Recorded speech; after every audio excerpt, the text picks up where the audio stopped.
Hi, Dawn Lewis here with a brand new stamp release from KennyK, and I'm making a gorgeous card of encouragement to send to a very special friend of mine. You'll notice that there's a great big greeting to go with our gorgeously derriere young lady. I printed them myself, I did them in Photoshop, and I'm actually making 3 cards for 3 special friends. And the B and the U are in bold. It's a subliminal message. But first, we're going to colour with Copic markers, and today I'm using my new favourite skin tone combo of E50, E51, E21 and E53. Now, what I did, I planned my shading first. So I actually printed off this stamp as an A4. I pre-planned all of my shading and I popped it up on the wall to refer to. Feel free to copy my shading. Do not Google naked lady looking over shoulder. There is no mind bleach or eye bleach on the market yet, and some of those images, wow, bad. So feel free to copy where I've done my shading. Pause it if you need to. Refer to the photo on my blog as well. I'm actually about to replace my E53. It's getting really glossy. I've replaced the nib a couple of times. It's just not working. So a new E53 is in order for me. But the E21 just makes the shading, the gradient moving up to it a little better.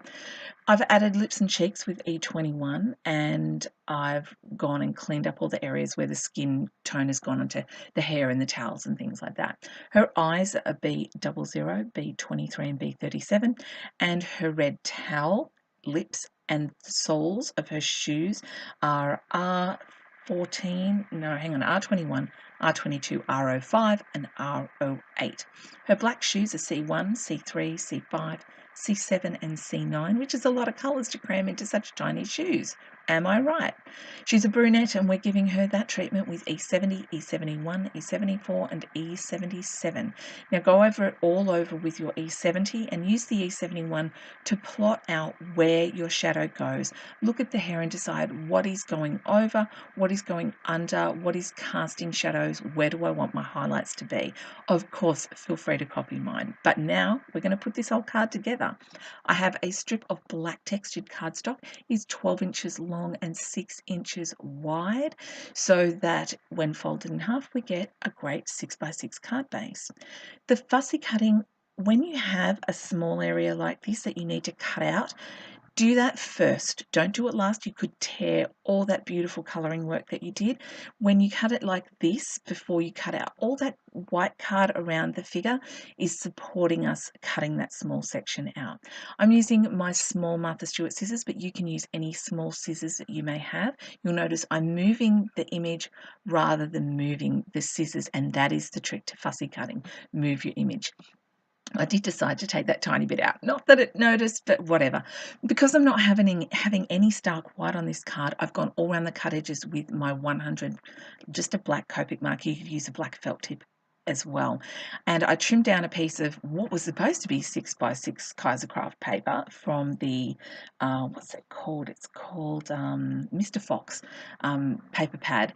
I lost some of the ink, so I went on an inking frenzy with frayed burlap, and on the grading I've added a little bit of aged mahogany just to bring a bit of sort of pinky red into the entire mix. I've stuck it down on a scrap of black cardstock, trimmed it close, and there I've got my grading and no stark white, because that pattern paper is a cream base, not a white base. And you know, just it's cream and white together, the cream kind of makes the white look dirty. I was stash diving and I came across these rub-ons and I thought, hey, these teeny tiny ones are the perfect scale to make a tattoo.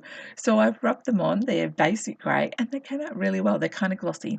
I'm using a black photo corner on opposing top right, bottom left corners, and I did end up using a little adhesive to hold it on. I stash dived, I found sequins, skeleton leaves, flowers, paper doilies. Paper doilies are awesome, by the way, and I only wanted the interest up the top, so I've cut them in half and I'm hiding those cut edges underneath the greeting.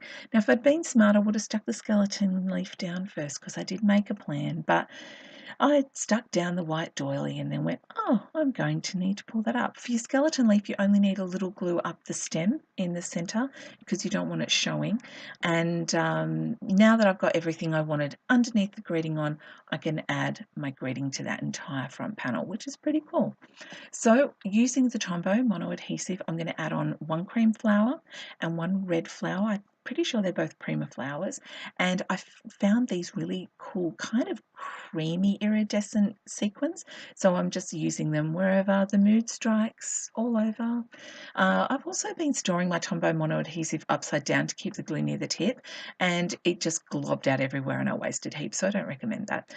I'm going to use double-sided tape on my lovely, lusciously derriere young lady.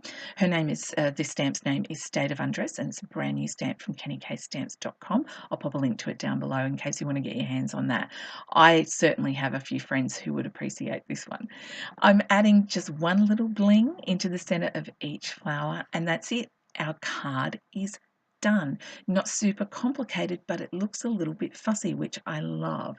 Now, if you would like to get your hands on this stamp and see what some of the other design team members have done with it, check out Club KennyK on Facebook. I'll pop a link to that below. Meanwhile, thank you so much for watching, and for those of you who subscribe, I really appreciate it. I hope you have an extra crafty day, and I will see you next time. Bye for now.